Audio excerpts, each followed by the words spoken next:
দাদা হুজুর পীর কেবলা রহমাতুল্লাহ আলাইহি নাম শুনেছেন আপনারা?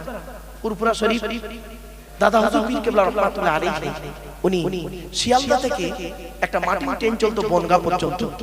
তো উনি শিয়ালদা থেকে ট্রেনে উঠে পড়েছেন। গোবরডাঙ্গা বলে একটা স্টেশন আছে, ওইখানে ট্রেনটা থামে। ওখান থেকে একটা অফিসার ওনার বগিতে ওঠে, উনি যে বগিতে উঠেছেন। তো উঠেই সেই দারোগা বাবু বলেছিল, এই বুড়ো লোক, তুমি আমাদের বগিতে উঠেছো কেন? এই বগিটা তো আমাদের, আমরাই এই বগিতে উঠি, অন্য কোনো সাধারণ মানুষ ওঠে না, তুমি উঠেছো কেন? দাদা হুজুর কেবলার বয়স তখন ছিল মাত্র 92 বছর, ছোট খোকা না, 92 বছর বয়স। উনি বলেছিলেন, বাবা আমি বুড়ো মানুষ, খালি বগি পেয়েছি তাই উঠে পড়েছি। আমি কি আর জানি বাবা তোমাদের এই বগি ট্রেনটা খালি, এই বগিটাই কেউ ওঠে, খালি বগি পেয়েছি তাই বাবা উঠে পড়েছি, জানলে কি আর আমি উঠতাম বাবা? ঠিক আছে বাবা, আমি পরে স্টেশনে নেমে যাচ্ছি। সে শুনবে না অফিসার। দু একটা তর্ক বিতর্ক করতে করতে উল্টোপাল্টা বলতে বলতে বেয়াদবি শুরু করে দিয়েছে।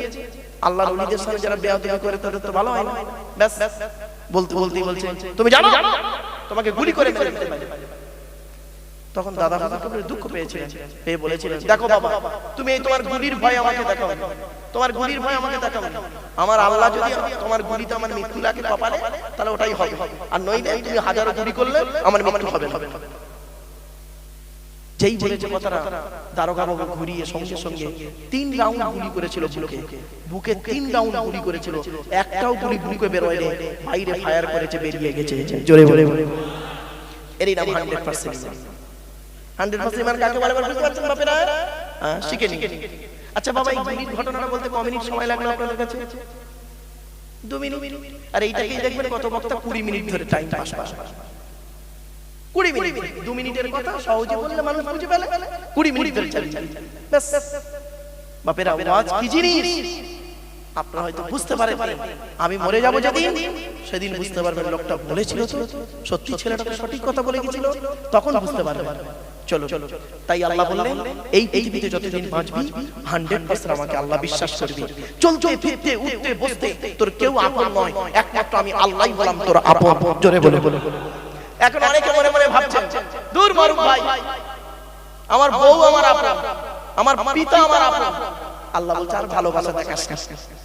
উত্তর 24 পরগনার মানুষ, আর তোরা ভালোবাসা দেখাস না আমাকে।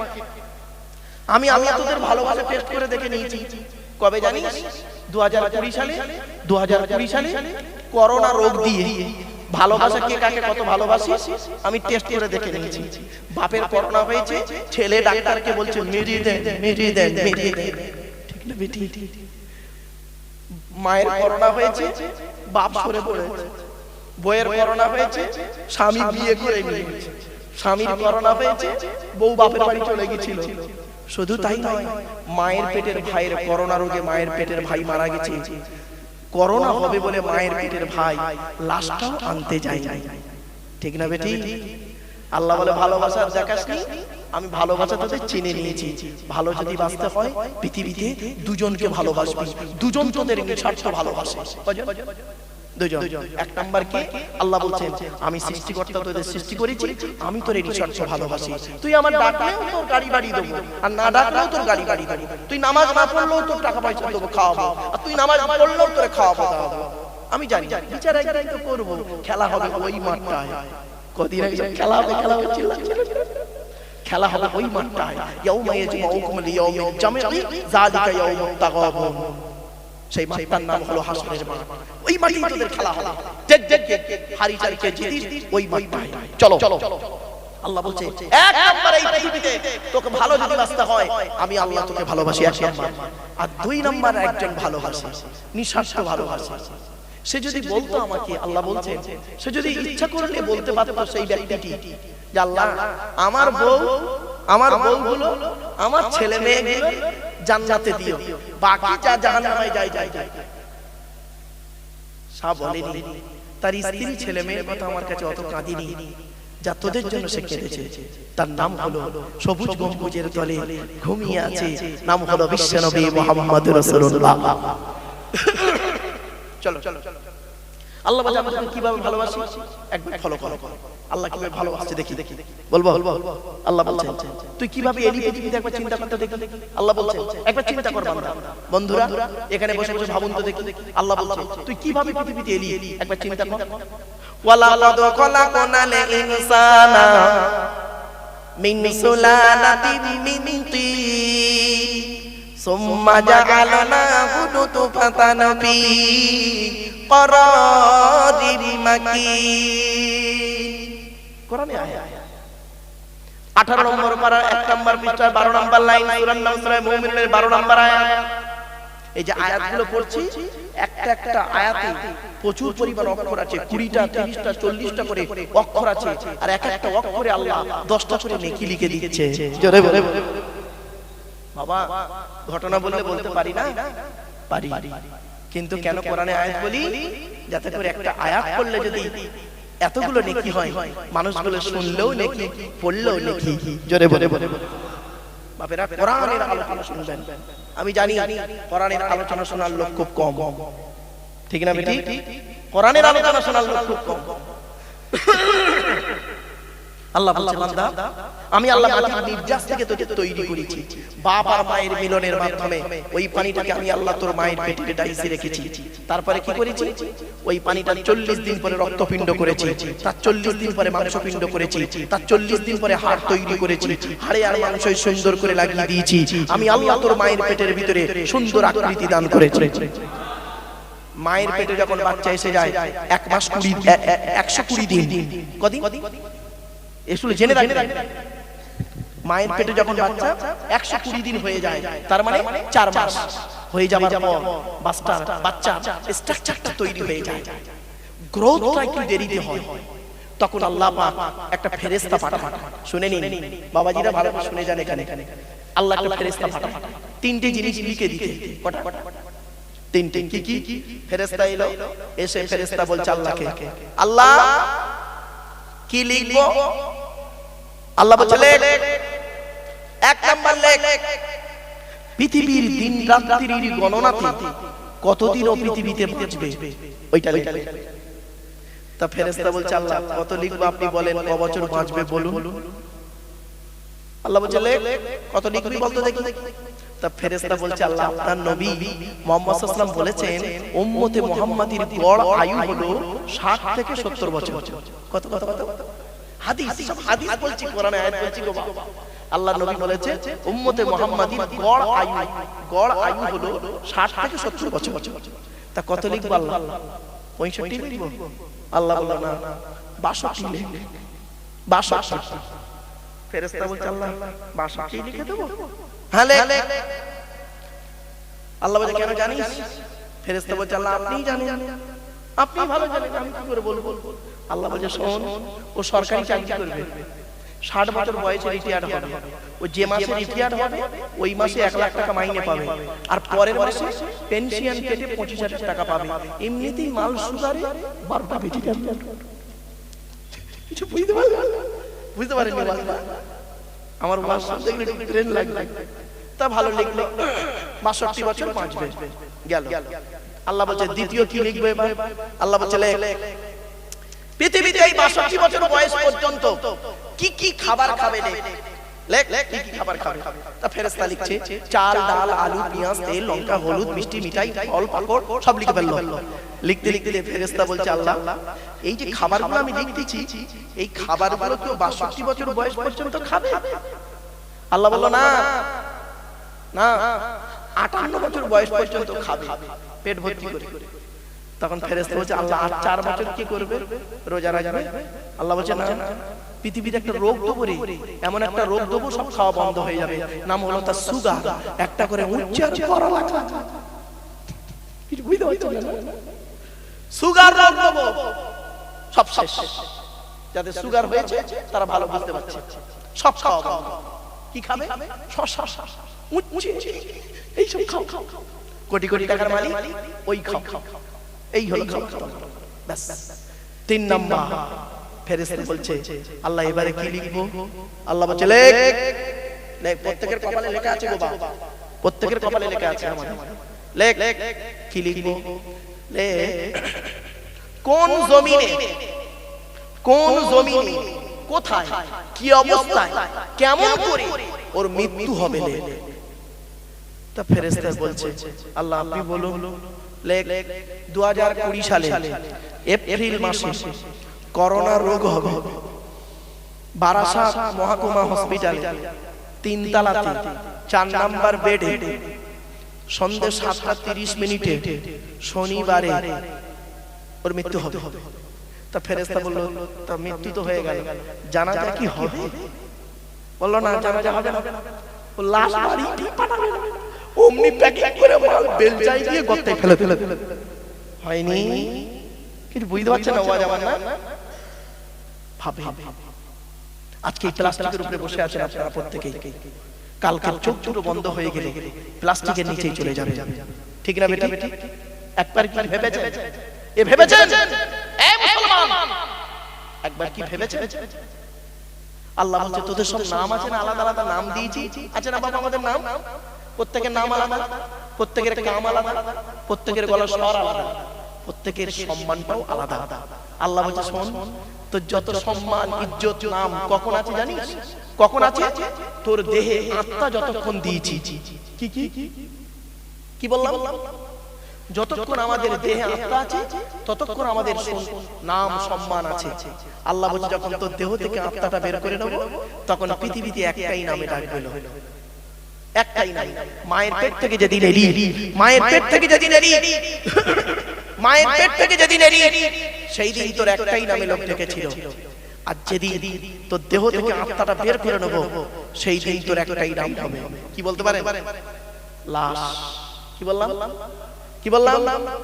লাশ। আগে চলে গেছে বাঁশ, তোকে চাপা দেওয়ার জন্য আগে বাঁশ পাঠানো হয়ে গেছে। দেখ, আর যেদিন মায়ের পেট থেকে এসেছিলি সেই দিন তোর একটাই নাম দিয়েছিল প্রত্যেকেই। কি বলুন তো দেখি? বেবি, শিশু, ঠিক না বেটা? ডাক্তাররা কি লেখে দেখবেন, ডাক্তারদের প্রেসক্রিপশন গুলো দেখেন না, বউমার বাচ্চা যখন হয় দেখবেন লেখে বেবি। বেবির নাম কিচ্ছু লেখে না, হিন্দু মুসলিম নারী পুরুষ কিচ্ছু লেখে না, বেবি মাদারের নাম, মায়ের নামটা লিখে দেয়, ঠিক না বেটা?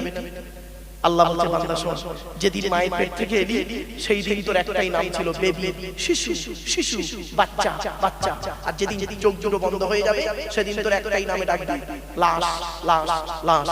ভেবে দেখ বান্দা, তুই একবার এখানে বসে চিন্তা কর, আজকে তুই প্লাস্টিকের উপরে বসে আছিস, কাল কাল নিচেই চলে গেলে কবরে চলে যাবি, কবর তোকে 4টা কথা শুনিয়ে দেয়। কটা? কবর 4টে কথা বলে। 1 নাম্বার কবর বলে আমি কবর এমন একটা ঘর, আমি দরজা জানালা ছাড়া ঘর। কবর বলছে আমি কবর এমন একটা ঘর, আমি দরজা জানালা ছাড়া ঘর। আমার কাছে দরজাও নেই, জানালা নেই, শুয়ে থাকি, মাথার দিকে মাটি, পায়ের দিকে মাটি, ডান দিকে মাটি, বাম দিকে মাটি, নিচে মাটি রে, আর উপরে দেখবি বাঁশ আর বাঁশ। কপাল যদি ভালো হয় থাকবে, আর নইলে বর্ষার পানিতে বুকের উপরে ধাবাস করে পড়বে। ভাবি 2 নাম্বার কবর বলছে আমি কবর এমন একটা ঘর, আমি সাপ বিচে পোকামাকড়ের ঘর, সাপ বিচে পোকামাকড়ের ঘর। তোর এই দেহটাকে খাওয়ার জন্য পর্যাপ্ত পরিমাণ সাপ বিচে পোকামাকড় আমার দিতে প্রস্তুত। বাপেরা, আমি একটা ফরেনসিক ইনভেস্টিগেটিভ কুইজের আমি একজন লোক। মানুষকে যখন মাটি দিয়ে আপনারা চলে আসেন 20 দিন পরে কোন দিন কবরটা খুলে দেখেছেন? তা তো দেখেননি, দেখলেই বুঝতে পারবেন এ দেহের কত দাম। এ নারী পুরুষরা, নারীরা, দেহের কত দাম তখনই বুঝতে পারবে। মানুষকে যখন মাটি দিয়ে চলে আসা হয় 6 থেকে 8 দিনের মাথায়, 6 থেকে 8 দিনের মাথায় কি হয় জানেন? গায়ের লোমগুলো, দাড়ি, চুল টুল সব খসে খসে পড়ে, নখগুলো খসে খসে পড়ে যায়। 8 থেকে 10 দিনের মাথায় মাথার ব্রেনটা পচে গিয়ে নাক দিয়ে, গাল দিয়ে, কান দিয়ে পড়তে থাকে। 10 থেকে 12 দিনের মাথায় পেটটা ফেটে যায়, পোকায় তৈরি হয়ে যায়। 60 দিনের মাথায় গোটা মাংসগুলো হাড় থেকে আলাদা হয়ে খেয়ে নেয় পোকা, ফ্রেমটা পড়ে থাকে। 6 মাসের ভিতরে গোটা ফ্রেমটাই শেষ হয়ে যায়। কোথায় গেল এ বন্ধু? যাতে করে কবরে দেহটা টাটকা থাকে, সেই জন্য এখানে আমার বক্তব্য শোনার জন্য একটু বসবো। এই ওয়াজ সকলের মাথায় ঢুকবে না বাবা, আর এই ওয়াজ সকলে চিন্তা ভাবনা করবে না। আল্লাহ বলছে পৃথিবীর মানুষ, আচ্ছা বাপেরা, আপনাদের এই মসজিদে জোহরের আজান কটায় হয়? একটা। জামাত 1টা 15। আচ্ছা, আজান আর নামাজের মাঝখানে কত মিনিট সময়? 15 মিনিট। এই সময়টা কারা নির্ধারণ করেছে? মসজিদ কর্তৃপক্ষ, তাই না? ওরাই করেছে। আচ্ছা, ইমাম সাহেব যদি 1:20 নামাজ দাঁড় করায়, আপনারা তাকে কি বলবেন? ও টাইম জ্ঞান, ঠিক না বেটি? আর ইমাম সাহেব যদি 12:55 এই 1:10 নামাজ দাঁড় করায় 5 মিনিট আগে, আপনারা বলবেন ওর ক্ষুধা পেয়েছে, বাজে বাজে মন্তব্য করবেন না। শুনে নিন, তাহলে আপনাদের টাইমটা হলো 1:15, একটাই আজান, 1:15 জামাত। 1:15 যখন বাজে ঘড়ির কাঁটা, তখন মুয়াজ্জিন সাহেব উঠে তাকবীর দেয়, ঠিক না বেটি? বাবা বলো না, ব্যাস চলো। আল্লাহ কি বলছে দেখি। আল্লাহ বলছে, তোর আমার ঘরে মসজিদে আজান দিলি, জোহরের আজান 1টায়, জামাত করলি 1:15। আজান আর নামাজের মাঝখানে 15 মিনিট সময় মাত্র, কমও হয় না, বেশি হয় না। এই বক্তৃতাগণ, এই শ্রোতারা, একবার বন্ধু চিন্তা করুন তো দেখি। আল্লাহ বলছে, এই আদমের সন্তানেরা, তোর জীবনের আজান আর নামাজের মাঝখানে কত মিনিট সময় পেলি? তার মানে তুই যেদিন মায়ের পেট থেকে এলি, সেই দিন তোর কানে আজান দেওয়া হয়েছিল, ঠিক না বেটি? ওই আজানের জামাত কিন্তু তখন করিনি। ওই জামাতটাকে আমি আল্লাহ তুলে রেখেছিলাম, যেদিন তুই মারা গেলি জানাজার জামাত হয়ে গেল। বান্দা, তুই একবার চিন্তা কর, তোর জীবনের আজান আর নামাজের মাঝখানে কত মিনিট সময় পেলি? আমার মসজিদে জোহরের নামাজ, আজান আর নামাজের মাঝখানে 15 মিনিট সময় ছিল, আর তোর জীবনের আজান আর নামাজের মাঝখানে 15 মিনিট তো পাসনি। 15 বছর, 16 বছর, 20 বছর, 30 বছর, 40 বছর, 50 বছর হায়াত পেলি, একবারও তুই আমাকে তো আল্লাহ বলে ডাকলি। তবু আমার নাম রহমান, আমার নাম রহিম, আমি আল্লাহ জানি। একদিন না একদিন আমার কোরআনের বাণী ওদের কানে পৌঁছে যাবে, সেদিন ওরা পাপের কথা খেয়াল করে চোখের পানি ফেলবে। আমি আল্লাহ ওদের জীবনের গুনাহগুলো মাফ করে দেব।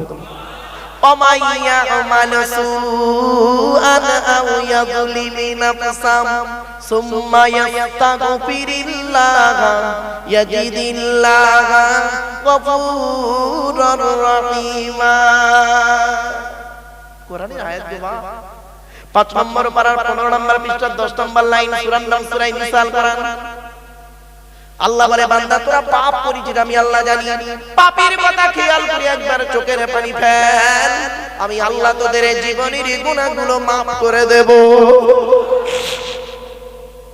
হে বন্ধু, একবার ভাবো তো, এখানে বসে একবার বন্ধুরা ভাবুন তো দেখি, একবার চিন্তা করুন। আপনারা কি জানেন আমাদের জীবনে শুরু হয়েছে 150 টাকা? কত? জোরে বলে। 150 টাকা শুরু হয়েছে আমাদের জীবন, আর জীবনের শেষ হবে 1500 টাকা। কি বললাম? শুরু হয়েছে কত? 150 টাকা, শেষ হবে 1500 টাকা। ওরে বাবা, এই ওয়াজটা আমি করেছিলাম, আমি বলেছিলাম না আমার ওয়াজ শুনতে গেলে কি ব্রেন লাগবে? ব্রেন লাগবে, যে সে আমার ওয়াজ বুঝতে পারবে না। বাবা, বাস্তব কথা বলছি। তো আমি এই ওয়াজটা যেই করেছি যে আমাদের জীবন শুরু হয়েছে 150 টাকা, শেষ হবে 1500 টাকা। এই কথাটা শুনি আমার এক বন্ধু কলেজের প্রফেসর, সামনে বসছিল, বসে বলছে, ভাই কি বলছেন আপনি? আমি প্রফেসর, আমার বউ প্রফেসর, আমার বাপ প্রফেসর, আমার মা প্রফেসর, আমি কত টাকার মালিক আপনি হয়তো জানেন না। আমাদের জীবনে শুরু হলো 150 টাকা, জীবন শেষ হবে 1500 টাকা। এ কি করে হবে? স্বাভাবিক। আপনাদের শুনে মনে হচ্ছে না? আরে বাপ বলো না, শুনে মনে হচ্ছে না? আমার আল্লাহ কি বলছে দেখি, চলো। আচ্ছা বাপেরা, জীবনের প্রথম আমি বললাম প্রফেসরকে, বললাম বন্ধু, যেদিন তুমি মায়ের পেট থেকে এসেছিলে সেদিন সবথেকে দামি কাপড়টা কে কিনে দিয়েছিল? কে আপনাদেরকে কিনে দিয়েছিল? বাবা। তাই তো নাকি? আরে বলুন না বাবা। ও তখন বলছে আমার আব্বা। আমি বললাম জীবনের প্রথম কাপড় একটা তোয়ালে, তার দাম কত ছিল? বলছে 100 থেকে 150 টাকা। আমি বললাম কাপড়টা নিজে পরতে পেরেছিলেন? বলছে না, অন্যই পরিয়ে দিয়েছিল, নার্সের মেয়ে হোক, কোনো মেয়ে হোক। আল্লাহ বলছে, এই জীবনের প্রথম কাপড়, তার দাম 150 টাকা, তুই নিজে পরতে পারলি না। আর জীবনের শেষ কাপড়, তার নাম কাপন, তার দাম 1500 টাকা। ওটা তুই নিজে পড়তে পারবি না, অন্যই তোকে পড়িয়ে দেবে। তো জীবনের শুরু হলো 150 টাকায়, শেষ হলো 1500 টাকায়। আর বাকি যা পৃথিবীর মাঝখানে করেছিস সব তোর নয়, সব অন্যের। বাবা গীতা কেন পড়েছেন? গীতা হিন্দু বাইবেল শ্রীমতী ভগবত গীতা। গীতার সারাংশ কি জানেন? গীতার সারাংশ হলো তুমি কাঁদছো, কি হারিয়েছে? তুমি কাঁদছো এখানে বসে বসে, কি হারিয়েছে কাঁদছো? মনে রাখো তুমি যা দিয়েছো এই পৃথিবী থেকেই নিয়েছো, যা দিয়েছো এই পৃথিবীতেই দিয়েছো। যেটা তোমার আজকের আছে, গতকাল সেটা অন্যের ছিল, আজ তোমার আছে। আজকের যদি তুমি মারা যাও, আগামী কাল সেটা অন্যের হয়ে যাবে। ঠিক না বেটি? একবার ভেবেছেন এসব চিন্তা ভাবনার ওয়াজ গো বাবা? আমার রাসূল এইভাবে মানুষকে, সাহাবীদেরকে ওয়াজ করে শোনাতেন গো বাবা। সাহাবীরা শুনে ঝরঝর করে কাঁদতেন, ঝরঝর করে কাঁদতেন। ইস, এইরকম অবস্থা। জীবনের শুরু হলো 150 টাকায়, শেষ হলো 1500 টাকায়। একবারও ভাবতে পারলাম না। এ বন্ধু, এখানে একবার বসে চিন্তা করো, পৃথিবী ছেড়ে চলে যাব আমি আপনি সকলে, আমি আপনি চলে যাব পৃথিবী ছেড়ে সকলে। মাটির নিচেই যখন যাব, কবর 4টা কথা বলে। কয়টা বললাম বাবা? 4টি। 1 নাম্বার কবর বলে আমি কবর এমন একটা ঘর, আমি দরজা জানালা ছাড়া ঘর। 2 নাম্বার কবর বলে আমি কবর এমন একটা ঘর, সাপ পিছে পোকামাকড়ের ঘর। 3 নাম্বার কবর বলে আমি কবর এমন একটা ঘর, আমি কাউকে চিনি না। কে পীর সাহেব, মনি সাহেব, মুফতি সাহেব, ইমাম সাহেব, কোন সাহেবকে আমি চিনি না, আমি তার আমলটাকেই চিনি। কিছু বুঝতে পারছেন আমার কথা? আমি তার আমলটাকেই চিনি। 4 নাম্বার কবর বলে আমি কবর এমন একটা ঘর, আমার উপরে আলোকিত করতে গেলে টাকার প্রয়োজন হয়। কবর বলছে আমার উপরে আলোকিত করতে গেলে টাকার প্রয়োজন হয়। আমি কবর আমার ভেতরে আলোকিত করতে গেলে নেক আমলের প্রয়োজন হয়। তাই আল্লাহ বললেন ওয়ামাইয়ুমিন বিল্লাহি ওয়া ইয়ামাল সালিহা। আল্লাহ বলে পৃথিবীতে যতদিন বাঁচবি 1 নাম্বার 100% ঈমান আনবি, আর 2 নাম্বার পৃথিবীতে ভালো ভালো কাজগুলো করে যাবি। মানুষের উপকার করতে না পারলে ক্ষতি করতে জীবনে যাবি না, মানুষের উপকার করতে না পারলে ক্ষতি করতে জীবনে যাবি না। মনে রাখিস আমি আল্লাহ ছাড় দি, ছেড়ে দি না। কি বললো? ছাড় দি, ছেড়ে দি না। একটা উদাহরণ দেবো? ও বাপ দেবো বলে। আচ্ছা আমার কথা বুঝতে পারছেন আপনারা? ব্যাস এই কজনই বুঝলে আমার কারোর বোঝার দরকার নেই গো বাপ। ভালো করে শুনুন। পুরুষরা যদি বুঝতে না পারে, বাইরে দাঁড়িয়ে থাকবে, আর প্যান্ডেলে না এসে, এত সুন্দর প্যান্ডেলের ভিতরে না বসে ও বাইরে বসে থাকবে, ওর কানে আমি ওয়াজ পৌঁছে দেবো না। এখানে এসো, তুমি 100 টাকা চাঁদা দিয়েছো, 100 টাকা চাঁদা দিয়েছো, কোথায় টাকাটা দিয়েছো? হারামে দিয়েছো না হালালে দিয়েছো? এখানে বসে 100 টাকাটা আদায় করে তুমি বাড়ি যাও। কিছু বুঝতে পারছেন বাবা? হ্যাঁ, আমি এরকম মানুষ। চলো যাই। আল্লাহ ছাড় দেয়, ছেড়ে দেয়, এই কথাটা মাথায় রাখবেন। উদাহরণটা দিচ্ছি, বাড়ি থেকে ভাববেন। ছেলের বয়স 30, কত? 30 বছর বয়স ছেলেটা। বাপের বয়স 70 বছর বয়স, বুড়ো মানুষ। হঠাৎ করেছে কি 30 বছরের যুবক ছেলে স্ত্রীর সামনে বুড়ো বাপের গালে, বাপ একটু ভুল করে ফেলেছে, বুড়ো বাপের গালে 30 বছরের ছেলেটা ঠাস করে একটা চড় মেরে দিল। বুড়ো মানুষ তো, 70 বছরের বুড়ো মানুষ, ছেলে মেরেছে না, লজ্জায় কাউকে বলতে পারে,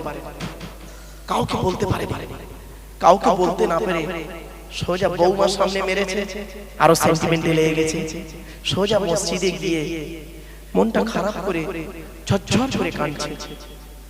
আল্লাহ ফেরেশতাদের বলছে, এই ও মসজিদে এসে কাঁদছে কেন রে? ওর কি হয়েছে? তা ফেরেশতারা বলছে, আল্লাহ ও ছেলে ওকে চড় মেরেছে, তাই ও কাঁদছে। আল্লাহ বলছে, কোন ছেলেটা মারলো?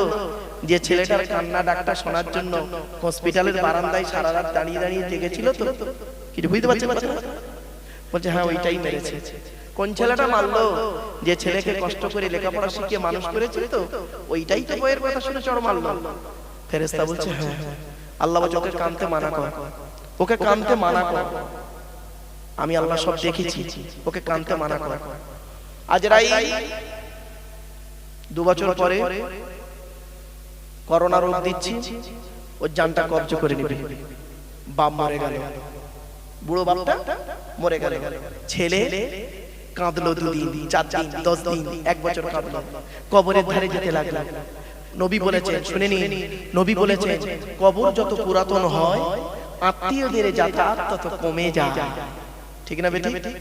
কি বললাম? কবর যত পুরানো হয় আত্মীয়দের যাতায়াত তত কমে যায়। মুসলমানের বাচ্চা, এই জন্য আমি ডাইরেক্ট বলি কথাগুলো, খারাপ ভাববেন না। রাসূলুল্লাহ বলেছেন জুম্মার দিনে যদি কোনো ছেলে তার বাপ আর মায়ের কবরটা যদি একবার জিয়ারত করে, ছেলের দোয়ার ওসিলায় বাবার কবরটাকে আল্লাহ আলোয় আলোকিত করে দেয়।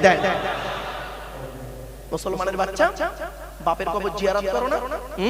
বাপের কবর জিয়ারত করো না? মাসে 4 বার, 4টে শুক্রবার হলে মাসে 4 বার হলে বছরে 48 বার বাপের কবর জিয়ারত করার কথা। মুসলমানের বাচ্চা একদিন বাপের কবর জিয়ারত করো না? শবে বরাতের রাতে, চাঁদ রাতে করো। লজ্জা করে না? বাপে রেখে যখন সম্পত্তি ভোগ করছো, তুমি সন্তান, তুমি কুলাঙ্গার সন্তান, মনে রাখো। তো এবার করেছে কি, 2 দিন 4 দিন, 2 দিন 4 দিন কাঁদলো ছেলে, বাপের কথা ভুলে গেল, মিটে গেল।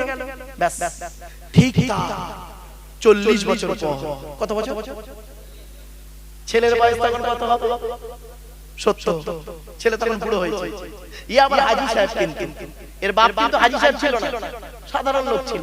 এ হাজী সাহেব, এর আবার 4টা ছেলে, পয়সাওয়ালা, প্রচুর টাকার মালিক। এর মেজো ছেলেটা করেছে কি, একটু মানে মেজাজ গরম টাইপের মেজো ছেলেটা।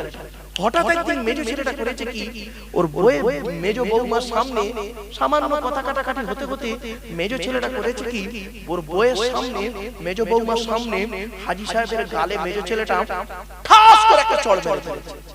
যেই চড় মেরে দিয়েছে না, হাজী সাহেব লোক তো সোজা মসজিদে গিয়ে মানে ওযু করে নামাজ পড়ে আল্লাহর কাছে হাত তুলেছে।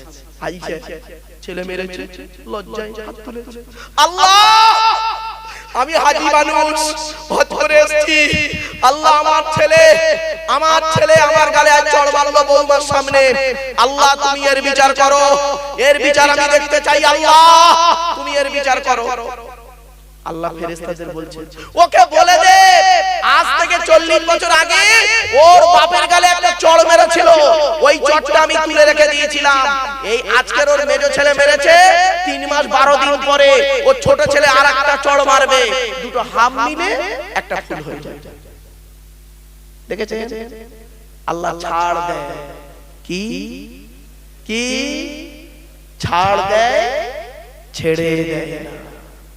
আমার বাপেরা বাড়ি থেকে ভাববে, এজন্য খবরদার, লাঠির বল, পাটির বল, বিভিন্ন অ্যাঙ্গেল থেকে আপনি যদি কাউকে অপমান করতে চান, আপনি যদি কাউকে মারধর করতে চান, ধরুন আপনি উদাহরণ দিচ্ছি গো বাপ, আপনি ধরুন কাউকে জোর জবরদস্তি করে জমি কেড়ে নিলেন, আপনি কাউকে জোর জবরদস্তি করে অনেক কিছু করলেন, মনে রাখবেন আল্লাহ ছাড় দেয়, ছেড়ে দেয় না, ছাড় দেয়, ছেড়ে দেয় না। এই কথা যেন মাথায় থাকে। 30 বছর আগে গো বাপ লোকটা প্রধান ছিল, আল্লাহ কি না করতে পারে দেখুন। 30 বছর আগে প্রধান ছিল, প্রচুর টাকার মালিক, এখন তার ছেলেরা খেতে দেয় না, বেচারা নিজের পেট চালানোর জন্য টোটো চালায়। কি হয় না? আল্লাহ বলছে দেখ আমি কি না করতে পারি এই পৃথিবীতে। খবরদার বান্দা, ফিরে আয়, ফিরে আয়, ফিরে আয়। কোথা থেকে ফিরে আসবি? পাপ কাজ থেকে ফিরে আয়, পাপ কাজ থেকে ফিরে আয়।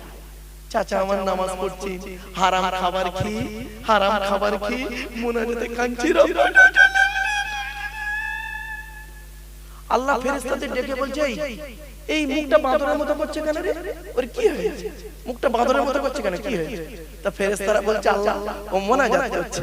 আল্লাহ বলল ও কি মুনাজাত? এই বাঁদরের মতো মুখ করে মুনাজাত? আমি কত সুন্দর মানুষকে তৈরি করেছি সৃষ্টি জগতের ভিতরে। একটা উদাহরণ দিচ্ছি বাপ, শুনে নিন। আপনারা শুনেছেন না বক্তারা বলে না 18,000 মখলুকাত? শুনেছেন না? এইটা ভুল কথা, মিথ্যা কথা। 18,000 মখলুকাত নয়, মখলুকাতের সংখ্যা হলো 1000। কত? 1000। 600 পানিতে, 400 মাটিতে। মনে রাখবেন মিশকাতের হাদিস। অনেকে তো জাল হাদিস বলে। বাপেরা বাস্তব কথাটা বললাম, আমার ভুল বুঝতে যাবেন। চলো এগিয়ে যাচ্ছি। এরপরে আল্লাহ বলছে দেখ ও মুখটা নম করছে কেন? মুনাজাত এরকম মুনাজাত করতে বলেছে আমার নবী। তা ফেরেশতারা বলছে আল্লাহ আপনার নবী তো বলেছে মুনাজাতের সময় কান্না না পেলে কান্নার ভান করতে। আল্লাহ বলছেন এই আমার নবী ফালতু কথা বলে না, আমার নবী যা বলেছেন ওমা ইয়ানতুকানিল হাওয়া ইন হুয়া ইল্লা ওয়াহয়ুন ইউহা, আল্লাহর ওহী ছাড়া নবী কথা বলতেন না। আর আমার নবী কোনোদিন মিথ্যা কথা বলেনি, তার নাম দিয়েছিলাম আল আমিন, সত্যবাদী। জীবনে কোনোদিন মিথ্যা কথা বলেনি, সত্যি কথা বল।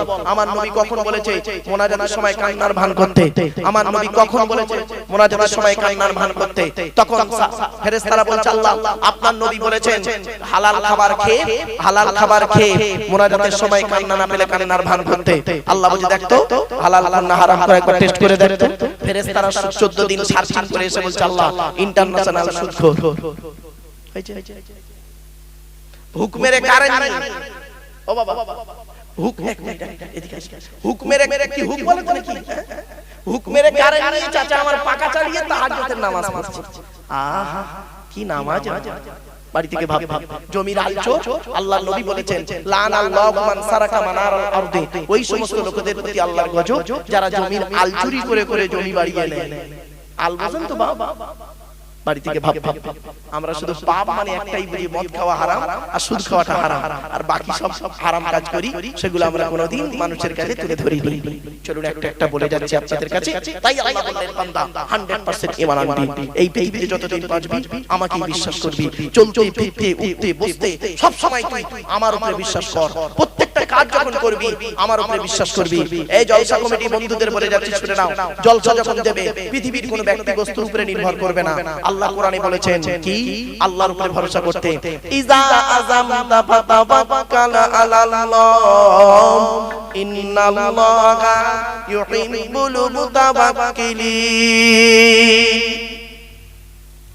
4 নম্বর পারা 10 নম্বর পৃষ্ঠা 3 নম্বর লাইন, সূরার নাম সূরা আল ইমরানের মধ্যে আল্লাহ পাক বলে দিলেন ইজা আযামতা ফাতাওয়াক্কাল আলাল্লাহ। বান্দা পৃথিবীর জমিনে যখন কোনো কাজ করতে যাবি পৃথিবীর কোনো ব্যক্তি বস্তুর উপরে নির্ভর করবি না, একমাত্র আমি আল্লাহ আমার উপরে ভরসা করবি। যারা আমার উপরে ভরসা করে কোনো কাজে নামে আমি আল্লাহ তাদের অত্যন্ত ভালোবাসি। আমার বাপেরা প্রত্যেকটা কাজ আল্লাহর উপরে ভরসা করে কাজে লাগে না। আল্লাহকে খুশি করার জন্য করুন, বান্দাকে খুশি করার জন্য করতে যাবেন না, দেখবেন ওই কাজে দোয়া রহমত কিছুই পাবেন না। তো 1 নাম্বার আল্লাহ বললেন বান্দা পৃথিবীর জমিনে তোরা কি করবি? 1 নাম্বার আল্লাহ জানিয়ে দিলেন 100% ঈমান আনবি। আর 2 নাম্বার হলো পৃথিবীর জমিনে যতদিন বাঁচবি ভালো ভালো কাজগুলো তোরা করে যাবি, ভালো ভালো কাজগুলো তোরা করে যাবি। তাই আল্লাহ বললেন বান্দারি পৃথিবীর জমিনে 100% যদি ঈমান আনিস আর ভালো কাজ যদি তোরা করিস আমি আল্লাহ তোদের দুটো জীবন দেব, ইহকালে একটা জীবন পরকালে একটা জীবন। আল্লাহ জানিয়ে দিচ্ছেন মানা আমিনা সাদিকাম মিন যাকারিন আও উনসা মুমিনুন ফালানুহইয়ান্নাহু হায়াতান তাইয়্যিবা। 14 নম্বর পারা 17 নম্বর পৃষ্ঠার 8 নম্বর লাইন, সূরার নাম সূরা নাহলের মধ্যে আল্লাহ পাক জানিয়ে দিলেন বান্দা পৃথিবীর জমিনে যে ব্যক্তি 100% ঈমান আনবি আর ভালো কাজ করবি, 100% ঈমান আনবি আর ভালো কাজ করবি, বেটা ছেলে হোক আর মেয়ে ছেলে হোক, ওয়া হুয়া মুমিন, সে হলো মুমিন, ফালানুহইয়ান্নাহু হায়াতান তাইয়্যিবা, পৃথিবীর জীবনটা শান্তি সম্মানের সহিত যাপন করাবো। এটাই হোক। পরকালে কি দেবে আল্লাহ কোরআনে বলেছেন ইন্নাল্লাযীনা আমানু ওয়া আমিলুস সালিহাতি কানাত লাহুম জান্নাতুল ফিরদাউসি নুজুলা। 16 নম্বর পারা 3 নম্বর পৃষ্ঠা 12 নম্বর লাইন, সূরার নাম সূরা কাফের মধ্যে আল্লাহ পাক বলে দিলেন বান্দা পৃথিবীর জমিনে যদি তোরা 100% ঈমান আনিস, পৃথিবীর জমিনে যদি তোরা 100% ঈমান আনিস আর ভালো ভালো কাজগুলো যদি তোরা করিস কিয়ামতের মাঠে জান্নাতুল ফিরদাউস আমি আল্লাহ লিখে রেখে দিলাম।